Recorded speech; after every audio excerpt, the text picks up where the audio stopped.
Hello students. सबसे पहले सभी स्टूडेंट्स को क्लास 8 में प्रमोट होने के लिए हार्दिक बधाई। आज से हम इस वीडियो के अंदर क्लास 8 के मैथ्स सब्जेक्ट को पढ़ेंगे। आपकी जो मैथ्स की जो बुक है इस साल, वो जो मैंने आपके सामने रखी है इस टाइप की होगी। हम इसी बुक्स को पढ़ेंगे। अब क्लास 8 मैथ्स के अंदर जो आपके टॉपिक है, वो जो सिलेबस है, वो हमने आपके सामने रखा है। यहाँ पे हमारा टोटल मिला के 16 चैप्टर है।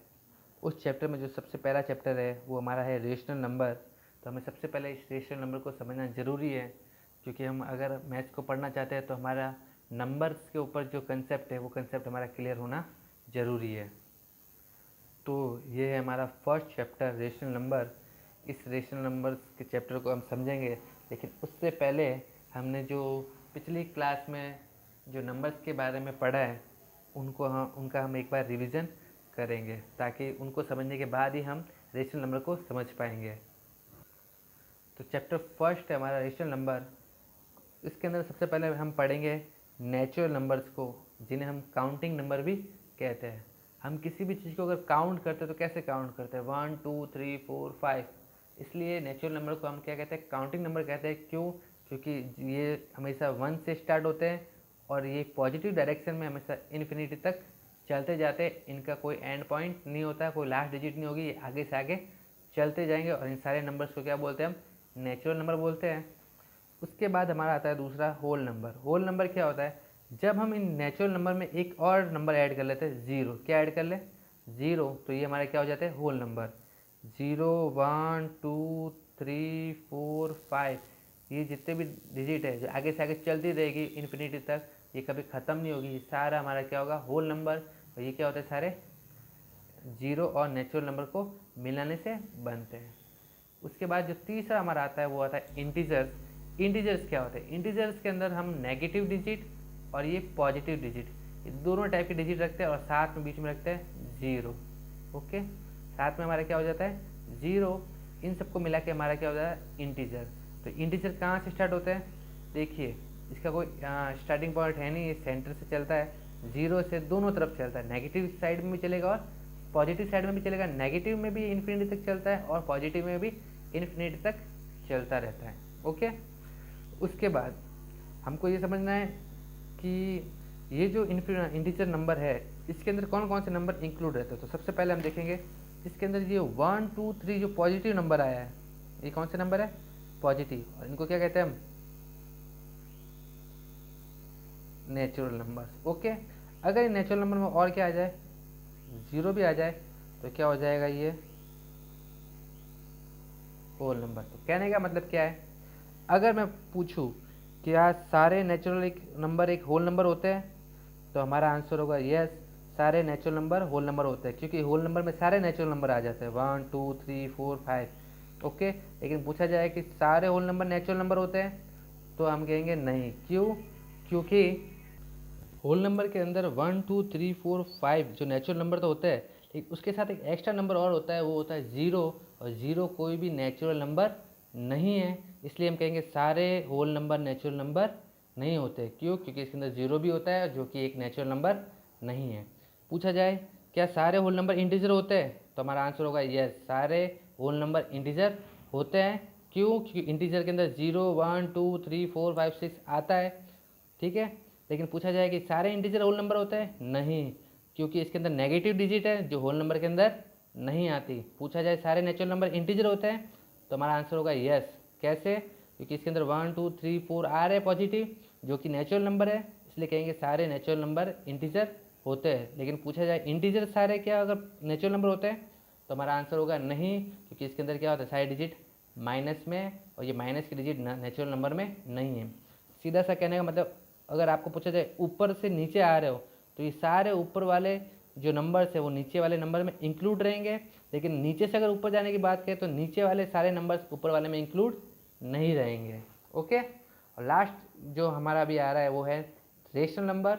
रेशनल नंबर क्या होता है? एक ऐसा नंबर जिसको हम क्या कर सके? P/Q की फॉर्म में लिख सके, जहाँ P और Q क्या होता है? खुद ही इंटीजर होते हैं, लेकिन Q क्या नहीं होना चाहिए? ज़ीरो के इक्वल नहीं होना चाहिए। सीधा सा हम जो अपॉन में लिखते हैं फ्रैक्शन में 2/3, 6/7, 9/5, मतलब क्या है फ्रैक्शन में हमको लिखना है, फ्रैक्शन के अंदर हमको लिखना है -2/3, 6/7, 9/-5, ये सब फ्रैक्शन के अंदर लिखा हुआ है। तो हम और भी एग्जांपल ले सकते हैं जैसे 5/8, लेकिन हम ये नहीं लिख सकते हैं 6/0। अपॉन में ज़ीरो नहीं आता, ये रेशनल नंबर नहीं होता, अपॉन में ज़ीरो नहीं होना चाहिए, इसलिए बोला गया q not equal to 0। Okay, तो जितने भी डिजिट हम फ्रैक्शन के अंदर लिख सकते हैं, फ्रैक्शन के अंदर जैसे कि 1/2, 3/7, ये सारे डिजिट हमारी क्या होगी, रेशनल नंबर होगी। अब हमें ये देखना है कि ये सारे नंबर भी क्या रेशनल नंबर होते हैं। तो हमें ये देखना होगा क्या हम ऐसा कोई डिजिट लिख सकते हैं जो इनके नीचे अपॉन में आ भी जाए डिनोमिनेटर में, लेकिन इनकी वैल्यू चेंज नहीं हो सकता है। जैसे हम इनके नीचे क्या लिख दें 1 1 1 1 1, तो हो गया P/Q। तो ये फ्रैक्शन के अंदर आ गया 1/1, तो फ्रैक्शन बन रहा है, इधर भी बन रहा है। सेम वे में हम यहाँ पे भी लिख सकते हैं अपॉन 1, तो सबके नीचे हम अपॉन 1 लिख सकते हैं। 2 नहीं लिखना है, सिर्फ 1। 2 लिखते वैल्यू चेंज हो जाएगी, इसलिए हम सिर्फ 1 लिखेंगे।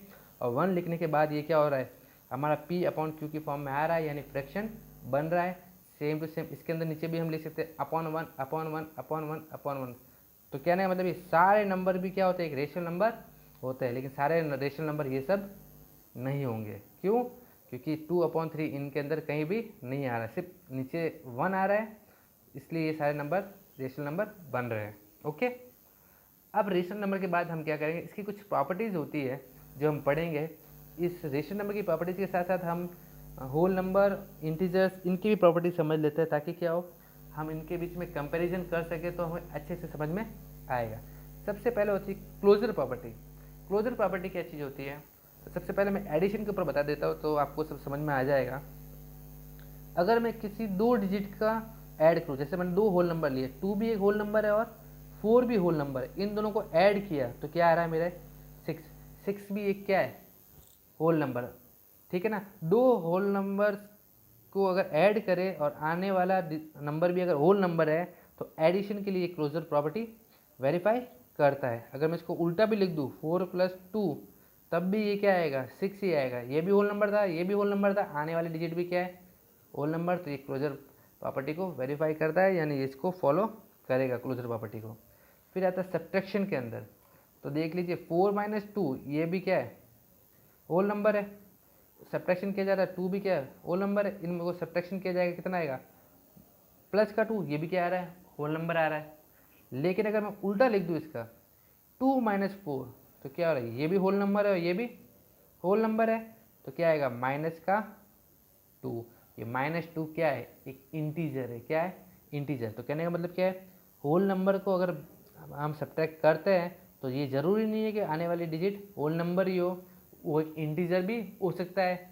यानी सब्ट्रैक्शन के अंदर ये क्लोजर प्रॉपर्टी को फॉलो नहीं कर रहा है। ये होल नंबर, ये होल नंबर, और आने वाली डिजिट क्या हो गई, एक इंटीजर हो गई, इसलिए ये क्या है, सब्ट्रैक्शन की क्लोजर प्रॉपर्टी को फॉलो नहीं करता है। फिर देखेंगे मल्टीप्लिकेशन के अंदर, तो लिख देंगे 2 × 4 कितना हो रहा है 8। Whole number multiply by whole number equal to क्या आ रहा है, वापस होल नंबर। तो इसको वेरीफाई करते हैं, इसको उल्टा कर भी चेक कर लो। 4 × 2 तो क्या हो रहा है, whole number multiply by whole number आ रहा है 8, तो 8 भी क्या है, होल नंबर, यानी ये इसको फॉलो कर रहा है।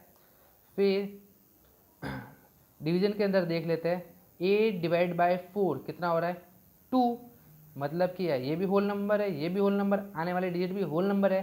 लेकिन जब इसका उल्टा करके देख लेते हैं हम, तो 2/8, तो क्या लिख सकते हैं हम इसको 2/8। इसको अगर हम कट भी कर दे तो भी हमारे पास क्या बचता है 1/4, जो कि एक क्या है, ये एक रेशनल नंबर है। यानी दोनों होल नंबर होने के बाद भी आंसर क्या आ रहा है तुम्हारा, एक रेशनल नंबर आ रहा है। इसका मतलब ये जो डिवीजन की क्लोजर प्रॉपर्टी है उसको फॉलो नहीं करता। ठीक है, अब हम इंटीजर्स के लिए इस क्लोजर प्रॉपर्टी को चेक करेंगे। सबसे पहले इंटीजर के लिए एडिशन देखते हैं। तो यहाँ पे देखते हैं जो 6 है ये क्या है, एक इंटीजर ही है। क्या है, इंटीजर है। अगर इस इंटीजर के साथ अगर हम क्या कर दें 5 को ऐड कर देते हैं तो क्या होता है, -6 + 5 इक्वल टू कितना होता है, -1। ये भी इंटीजर है, ये भी इंटीजर है, तो आने वाले डिजिट भी क्या हो रही है, इंटीजर हो रही है। 4 के साथ अगर 6 ऐड करते तो ये भी इंटीजर है, ये भी इंटीजर है, इसका रिजल्टेंट क्या आ रहा है 10, ये भी क्या है, इंटीजर है। यानी क्या कर रहा है, ये एडिशन के लिए क्लोजर प्रॉपर्टी को वेरीफाई करता है। ओके, फिर देखते हैं सब्ट्रैक्शन के लिए, तो क्या होगा, 7 - 5, ये दोनों इंटीजर है, आंसर भी क्या आ रहा है, इंटीजर ही आ रहा है। 5 - 7 दोनों इंटीजर है, आंसर क्या आ रहा है, -2 हो रहा है। फिर क्या हो रहा है, -4 -6 ये दोनों इंटीजर है, तो दोनों डिजिट माइनस माइनस की तो ऐड हो जाएगी, क्या होगा, -10 हो जाएगा, क्या हो जाएगा, -10। तो यानी क्या कह रहा है, ये कह रहा है कि सब्ट्रैक्शन के लिए इसको फॉलो कर रहा है। फिर देखना है मल्टीप्लिकेशन के लिए, तो देख लेते हैं। 4 × 2 कितना होता है, 8।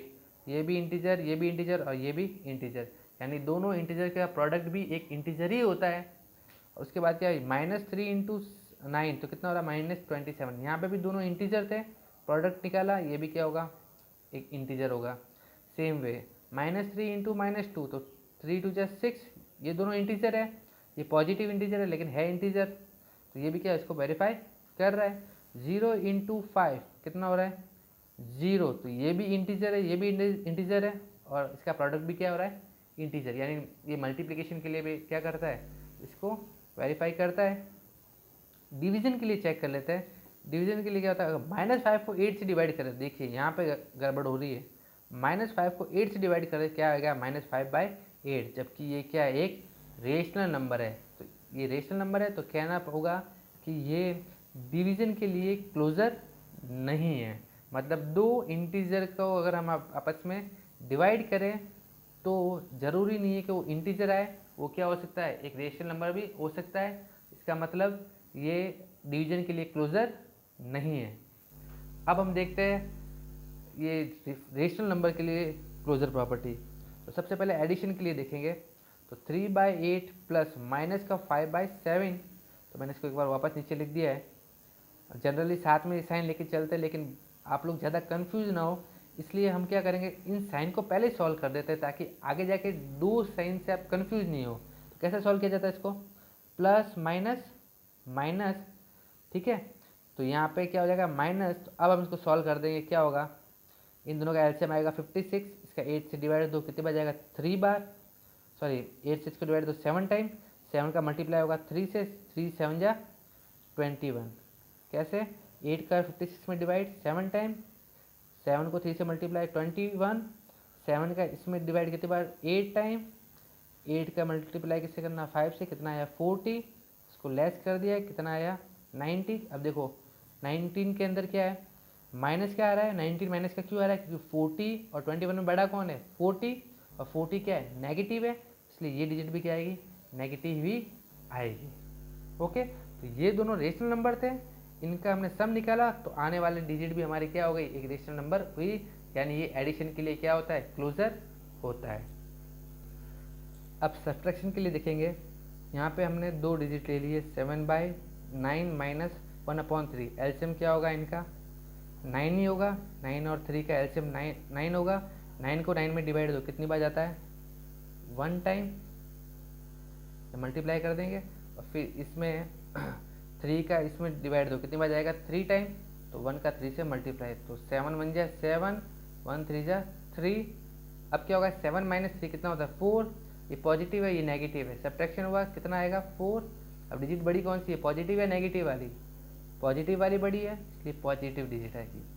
ओके, यानी क्या है, सब्ट्रैक्शन के अंदर रेशनल नंबर क्लोजर है। मल्टीप्लिकेशन के अंदर चेक करते हैं, तो क्या होगा -2/3 मल्टीप्लाई बाय 4/5, तो कैसे करते हैं मल्टीप्लाई, इसका नोमिनेटर्स का नोमिनेटर से मल्टीप्लाई होता है, डिनोमिनेटर्स का डिनोमिनेटर से। ओके, तो 2 4 जा 8, 3 5 जा 15, माइनस प्लस माइनस, तो ये भी एक रेशनल नंबर था, ये भी रेशनल नंबर था, आने वाले डिजिट भी क्या है रेशनल नंबर है। तो क्या होगा, ये मल्टीप्लिकेशन के लिए क्लोजर प्रॉपर्टी को वेरीफाई करता है। उसके बाद क्या है, डिवीजन के अंदर देख लेते हैं, -5/3 डिवाइडेड बाय 5/9, तो इसको डिवाइड कैसे किया जाता है, आगे वाला नहीं, पीछे वाला को ध्यान देना। पीछे वाला का क्या करते हैं हम, इसका रेसिप्रोकल करते हैं। आगे वाला नहीं होता, ध्यान रखना। आगे वाला 5/3 था तो मैंने इसको 5/3 ही लिखा है। मैंने रेसिप्रोकल किसका किया है, पीछे वाले का। तो 5/9 है, इसका रेसिप्रोकल कर दो, क्या हो जाएगा 9/5। अब यहाँ पर जो डिवाइड का साइन है वो किस में बदल जाएगा, मल्टीप्लाई में। आप इस 3 से इसको भी डिवाइड कर सकते हो, इसको भी, लेकिन 3 से 5 डिवाइड नहीं होता, इसलिए 3 से किसको डिवाइड कर दिया, 9 को। तो कितनी बार गया, 3 टाइम। अब क्या करेंगे, 5 को 5 से डिवाइड कर दिया, कितनी बार जाएगा, 1 टाइम। तो 1 3 जा 3, 1 1 जा 1, माइनस प्लस माइनस, तो ये डिजिट भी क्या है, आपकी नेगेटिव डिजिट ही आई है। ओके, इसका मतलब डिवीजन के लिए भी ये क्या होता है, क्लोजर होता है। तो मुझे लगता है कि अगर क्लोजर प्रॉपर्टी आपको अच्छे से समझ में आ गई होगी, तो आज के लिए आपका जो होमवर्क है वो ये है, every natural number is a whole number. आपको क्या करना है, इसका ट्रू फॉल्स बताना है। मैंने क्वेश्चन लिखा नहीं था, मैंने लिख दिया ये question. State whether the following statement are true और फॉल्स। ओके, तो क्या every natural number is a whole number, आपको बताना है क्या सारे नेचुरल नंबर एक होल नंबर होता है, ट्रू है या false. Every integer is a whole number, क्या सारे इंटीजर एक होल नंबर होता है, आपको बताना है ये ट्रू है या फॉल्स। ओके, अगर आपका कंसेप्ट क्लियर है तो आप इसको बता पाएंगे।